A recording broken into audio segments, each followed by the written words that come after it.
बड़े बड़े ब्रोकर लोग जो ये ज़मीन को खरीद बिक्री कर रहे हैं, रैयत लोग घरे बैठे हैं ब्रोकर को हैंड ओवर करके और ये ज़मीन को अतिक्रमण करवा रहे हैं।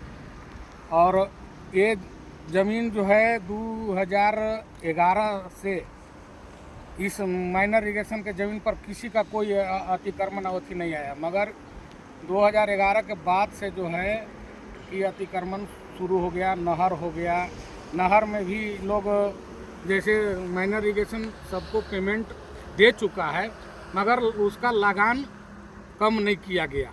और नहीं लगान कम करने के कारण है कि लोगों ने ज़मीन को अपना पूरा अथी देखा के कि मेरा रसीद कट रहा है, तो वो बेचने का वो अपना पावर और अधिकार किसी और के दे के ऐसे करवा रहे हैं। मगर हम लोग सभी ग्रामीण इसके पीछे लगे हुए हैं कि ऐसा न हो। मगर ऐसे भ्रष्ट पदाधिकारी हैं जो कि यही पदाधिकारी ब्लॉक हो या माइनर हो सारे सपोर्ट कर रहे हैं, एलपीसी दे के ओके करके कि हाँ ज़मीन बिक्री लायक है, ये ज़मीन पर कोई अथी नहीं है।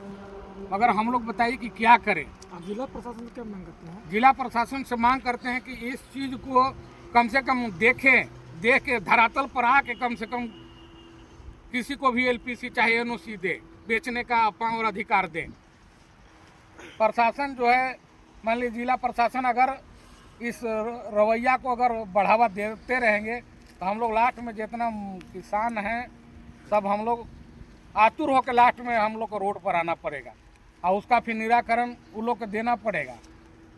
इसलिए हम चाहते हैं कि अभी समय रहते हुए इस जितना जो सरकारी ज़मीन का जो लोग घेराबंदी कर रहे हैं चाहे बेच रहे हैं, इस पर कम से कम सरकार प्रशासन को रोक लगाया जाए और जांच पड़ताल करके ही आगे कुछ किया जाए। मैं इतना ही कहकर अपना कहानी